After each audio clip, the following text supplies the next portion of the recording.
வணக்கம் வணக்கம் நண்பர்களே, நான் உங்கள் அரேஸ் ராபி. என்று நாம் பார்க்கக்கூடியது வாய் வாடகைக்கு விடப்படும். என்னங்க, நம்ம சவுக்கு சங்கரா இவரோட வாயிலேருந்து டூலெட் போடா. ஆமாங்க, வாடகை அதிகம் கொடுக்கும் கட்சிக்கு முன்னுரிமை கொடுக்கப்படும் அப்படின்னு தம்ப்நெயில்ல போட்டிருக்கீங்க. என்ன காரணம் அப்படின்னு கேட்டிங்கன்னா, சவுக்கு சங்கர் அவர்கள் ஒரு மிக சிறந்த அரசியல் விமர்சகராக எல்லோராலும் அறியப்பட்டார். தேர்தலுக்கு முன்பு மிகப்பெரிய அளவில் அவருடைய பேட்டி எல்லாமே மக்கள் பார்த்து ரசித்தார்கள். எல்லா கட்சியும் தம்சம் பண்ணுவார். எல்லாரை பற்றியும் என்னென்ன பிரச்சனையோ A to Z எல்லாத்தையும் சொல்லக்கூடியவர் அப்படின்னு தெரிந்த சவுக்கு சங்கர் அவர்களுடைய உள்நோக்கம், அவர் எப்படி எந்த அளவுக்கு பணத்திற்காக எந்த கட்சிக்கு வேணாலும் சாதகமாக உடனடியாக பேசிட மாட்டார். எவ்வளோ நேர்த்தியாகவும் பொறுமையாக நிதானமாக ரொம்ப அழகாக ஒருத்தவங்களை தாக்கி பேசுறது மூலமாக பாஜகவுக்கு எந்த அளவுக்கு சாதகமாக பேசினார். இப்போ நாம் தமிழர் கட்சி எடுத்துக்கிட்டிங்கன்னா, சீமான் அவர்களை தொடர்ந்து கண்ணாபின்னு தாக்கியிருப்பார் பார்த்தீங்கன்னா தேர்தலுக்கு முன்பு. இது யாருக்கு அப்படின்றது இந்த காணொலியில் பார்ப்போம். மேலும் பார்த்தீங்கன்னா, அண்ணாமலை அவர்களுக்கு டைரெக்டாக சப்போர்ட் பண்ண மாட்டார். ஆனால் அண்ணாமலை அவர்கள் வளர வேண்டும். அடுத்து உதயநிதி திமுக சொல்லவே தேவையில்லை, வச்சு செஞ்சிருப்பார் நிறைய விஷயங்கள். அது G2 இருக்கட்டும், துபாய் விசிட் ஸ்டாலின் அவர்களாக இருக்கட்டும், எல்லாமே சரி. அது மட்டும் இல்லாமல் இன்னொரு விஷயம், நீங்கள் இங்கே தான் ரொம்ப நிதானமாக கவனிக்க வேண்டிய ஒரு விஷயம் என்ன எப்படின்னா, பாஜகவுக்கு நேரடியாக அவர் சப்போர்ட் பண்ண மாட்டார். ஆனால் பாஜகவுக்கு எப்படி முட்டு கொடுக்கணுமோ அப்படின்ற விஷயத்தில் நாம் தமிழர் கட்சியை பயங்கரமாக ஒடுக்குமுறையை அவர் மயங்கி விழுந்தால் கூட அவர் நடித்தார் அப்படின்ற அளவுக்கு மனிதாபிமானம் இல்லாத அளவுக்கு பேசுவார். ஸோ இந்த காணொலியில் நம்ம பார்க்கக்கூடியது எவ்வளோ அருமையாக பாஜகவின் கனவு நாயகனாக, ஆசை நாயகனாகவும் வாடகைக்கு விட்டு இந்த அளவுக்கு மிக சிறந்த அரசியல் விமர்சகராக இருந்திருக்கிறார். அது திமுக, அதிமுக, விசிக அல்லது நாம் தமிழர் கட்சி வரைக்கும் இந்த அளவுக்கு இவருடைய நற்பணியானது பாஜகவிற்கும் நம்ம குட்டி பகவதி ஏழுமலைக்கும் இவருடைய விமர்சனமானது எந்த அளவுக்கு ஒரு தாக்கத்தை உருவாக்கியது. கடைசியாக பார்த்தீங்கன்னா, நம்மளால் எங்கே சிக்கினார்னா, இப்போ இந்த கள்ளக்குறிச்சி இன்சிடென்ட் இருக்குது பார்த்தீங்களா, அது கொலையா தற்கொலையா என்னன்னு தெரியல. நடுவில் இவர் எடுத்த ஸ்டாண்ட் இருக்குது பாருங்கள், அங்கே தாங்க அண்ணன் அந்த இடத்த ஸ்டாண்டில் தான் மாட்டினார் கரெக்டாக கையுங்களுமா. இதெல்லாம் முன்னாடியே நம்ம சேனலில் பேசியிருக்கிறோம். இருந்தாலும் ஒவ்வொரு விஷயமா எடுத்து அக்கு வேற ஆணி வேற, நம்ம இப்போ சவுக்கு சங்கர் அவர்கள் டூலெட் போர்டோட வாய் தெரியுது. வாடகை அதிகமாக கொடுக்கவங்களுக்கு முன்னுரிமை கொடுக்கப்படும். Yes my dear friends, welcome to RIS ராபி. என்று நாம் பார்ப்போம் விசில் ப்ளோவர், வாய் வாடகைக்கு விடப்படும் சவுக்கு சங்கர் அவர்களுடைய உண்மை நிறம்.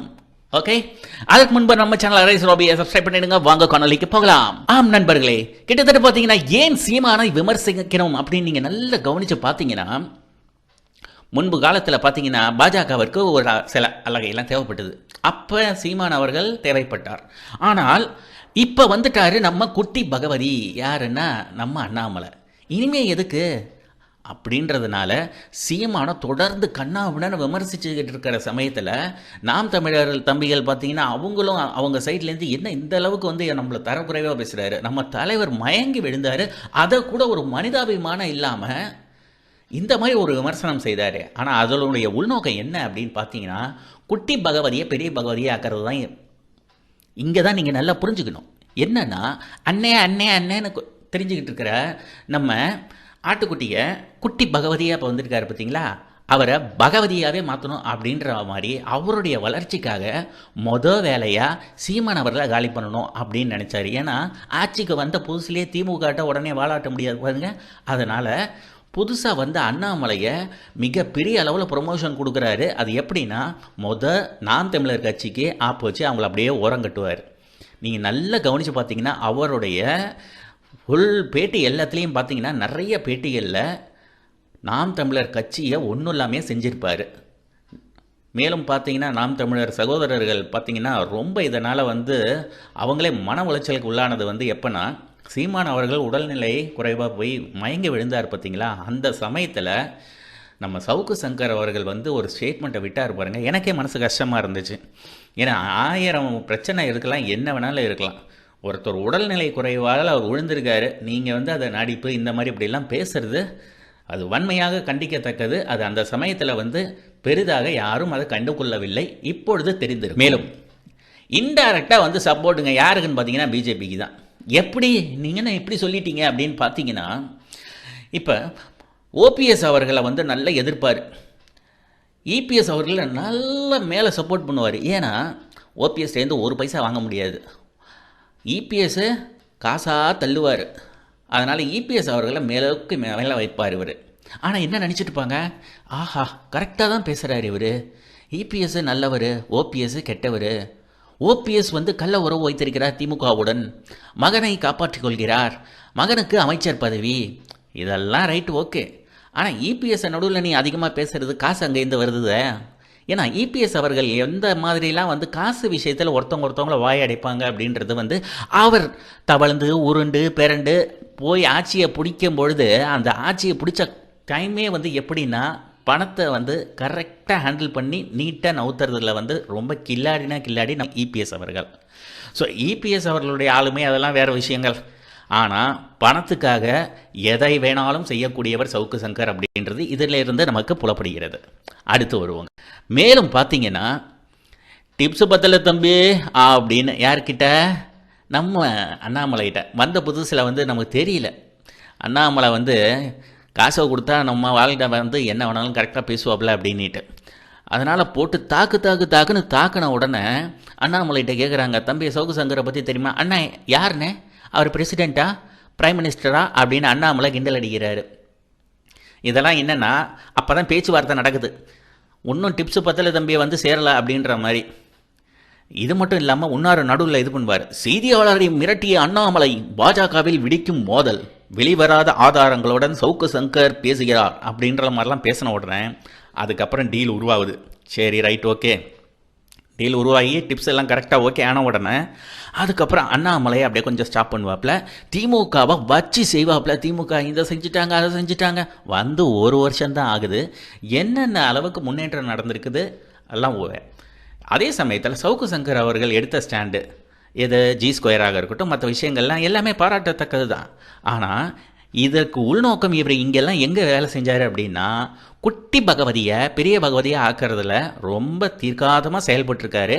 டிப்ஸு பத்தலை அப்படின்னு சொல்லாமல் இவர் வந்து அண்ணாமலை பாஜக வந்து உள்ளக்குள்ளார ஒரு போரே நடந்துக்கிட்டு இருக்குது, மற்றவங்களை எல்லாரையுமே காலி பண்ணுறாரு, சீனியர் பர்சன்லாம் யாரையுமே மதிக்கிறது கிடையாது, செய்தியாளர்லாம் மிரட்டுறாது, அப்படி இப்படின்னு என்கிட்ட ஆதாரமே இருக்குது அப்படின்னு பேசின உடனே காசு வந்த உடனே வாய மூடிடுவார். இதுதான் நம்ம சவுக்கு சங்கருடைய போக்கு. ஸோ இவருடைய டாக்கும் போக்கும் மிகப்பெரிய அளவில் ரெக்கக்னிஷன் கிடைச்ச உடனே இவர் சூப்பர் ஸ்டார்னு நினச்சிட்டாரு. அடுத்து பார்த்தீங்கன்னா இங்கே தான் பாஜகவிடம் டீல் ஓவர் ஆயிடுச்சு. பாஜகவை வந்து உடனே அண்ணாமலை பயங்கர மிகப்பெரிய அளவில் பகவதியாக மாறிட்டாருங்களா, குட்டி பகவதியாக இருந்து உடனே என்ன பண்ணிட்டார்ல, திமுகவை டோட்டலாக அடிக்கிறது. மோடி திருப்பி அடித்தால் ஸ்டாலின் தாங்க மாட்டார், இந்த திராவிடன் மாடல் திராவிடன் ஸ்டாக் அப்படின்லாம் சொல்கிறீங்களே, ட்ரிபிடியன் ஸ்டாக் அப்படின்லாம் எச்சரிக்கும் சவுக்கு சங்கர் இப்படின்னு தான் வரும் தம்ப்நெயிலே பார்த்தீங்கன்னா. இவருக்குன்னு சில இது கடைசியில் பார்த்தீங்கன்னா, ஐயோ என்னை வந்து இப்படி செஞ்சிட்டாங்க அப்படி செஞ்சிட்டாங்கயா, they made me to feel guilty அப்படின்வாரு. guilty, when you feel guilty definitely you need to face it. அதுதானங்க உண்மை. திமுக பாஜக கள்ள உறவு, நீ அதை எதிர்பார்க்குற, பாஜக அதை தான் எதிர்பார்க்குறாங்க, உறவு மேம்பட வேண்டும், காங்கிரஸை கைட்டி விடணும்னு.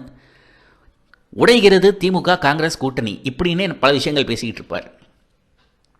அதாவது கொஞ்சம் நஞ்சம் மாற்றம் வர மாதிரி இருக்கக்கூடிய சமயத்திலையும் இவருடைய பேச்சு வந்து அப்படியே வந்து திமுக காங்கிரஸ் கூட்டணி உடைய போகுது, திமுக காங்கிரஸ் மட்டுமல்லாமல் உள்ளே நடக்கக்கூடிய பிரச்சனைகள்லாம் இது அப்படின்னு வந்து பாஜக அவர்களுடைய கனவு என்ன செய்யணும், இந்த தமிழ்நாட்டை எப்படியாவது உடைக்கணும், திமுகவின் ஆட்சியை ஏதாவது ஒரு இதை பண்ணி அடுத்த தேர்தலில் அவங்கள ஒன்றும் இல்லாமல் பண்ணுறதுக்கு வந்து இந்த மாதிரி ஆளுங்களெல்லாம் வச்சு வாய் வடையிட்டு பேசுவாங்க பார்த்தீங்களா, இவங்களை வச்சு தான் எல்லாத்தையும் காய் நகர்த்துவாங்க.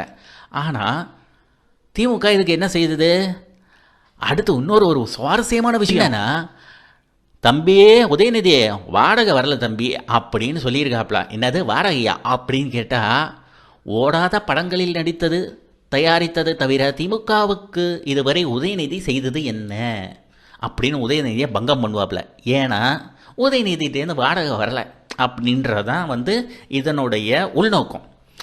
ஏன்னா பாஜகட்டேருந்து வந்துடும், அப்போ திமுக வச்சு செய்வாப்ல, இபிஎஸ்டேருந்து வந்துடும், அப்போ ஓபிஎஸ்ஸை செய்வாப்ல, திமுகட்டையும் நாம் தமிழர் கட்சிகிட்டையும் ஒரு பைசா வாங்க முடியாது. ஏன்னா இது போன்ற டாக்குக்கும் ஓட்டுக்கும் வந்து காசே கொடுக்க மாட்டாங்க சீமான் கட்சி. அவங்க ஓட்டு கொடுக்கறது கிடையாது.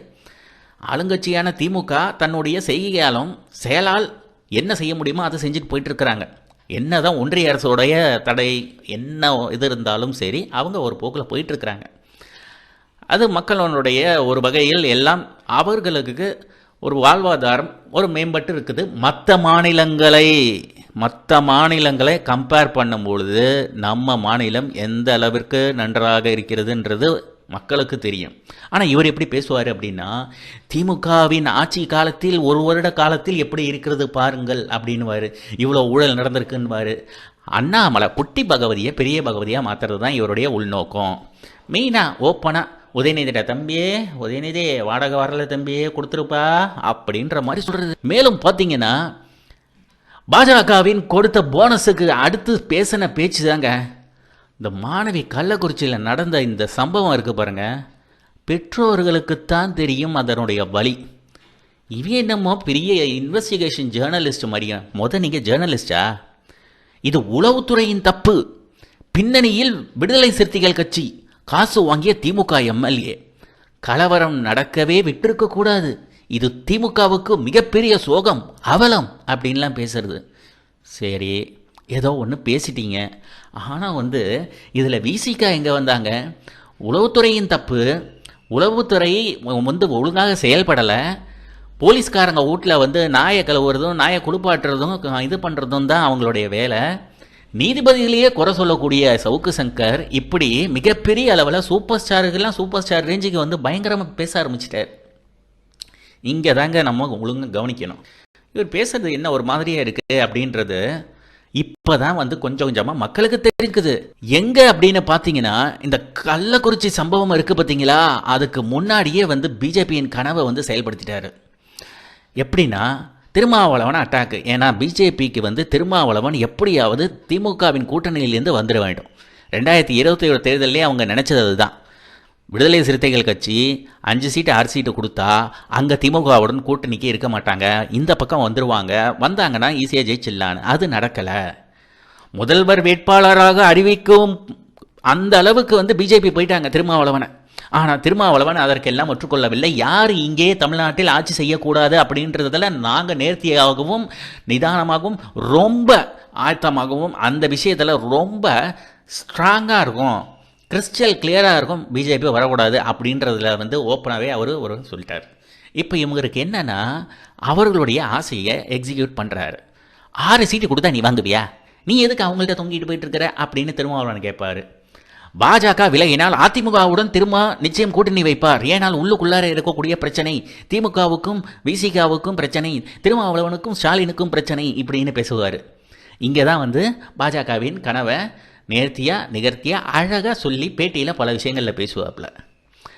அடுத்து பாஜகவின் ஆசை நாயகனாகவே கிட்டத்தட்ட இருந்துட்டாரு அப்படின்னு தான் சொல்லலாம். ஏன்னா அவங்க என்ன நினைக்கிறாங்களோ அதை எல்லாத்தையுமே செஞ்சு முடிச்சுக்கிட்டார்ல. கடைசியாக மாட்டினார் பாருங்க, அதுதான் நீங்கள் நல்லா கவனிக்கணும். எங்கே அப்படின்னு மாட்டினது, இந்த கள்ளக்குறிச்சி சம்பவம் மிக பெரிய அளவில் எல்லாராலும் பேசும் பொருளாக இருக்கக்கூடிய சமயத்தில் பெற்றோருடைய அவர்களுடைய அந்த நிலைமை ஒரு பக்கம் இருக்கட்டும். நம்ம சவுக்கு சங்கர் அவர்கள் இது வரைக்கும் வந்து இருந்ததை விட சரக்கு சங்கராக ராஜா, நான் சொல்லுங்க ராஜா அவர்கள் வந்து சவுக்கு சங்கரை சரக்கு சங்கரன் ஆனார். ஏன்னா எப்பயும் ஒரு பேட்டி கொடுக்கும்போது பார்த்தீங்கன்னா சில சமயங்களில் வந்து ஃபெலிக்ஸ் என்னை கில்ட்டியாக ஃபீல் பண்ண வச்சுட்டாங்கப்பா, ஏன் உன்னை கில்ட்டியாக ஃபீல் பண்ண வச்சாங்க? நீ கில்ட்டியாக இருக்கிறது உனக்கே கில்ட்டியாக தெரியுது. அதுதான் இங்கே பிரச்சனை. அதுதானே பிரச்சனை. ஒரு விஷயத்தை சொல்கிறாரு. Srimathi was in love with a guy named Bala. Journalist Savukku Shankar on 12th students death.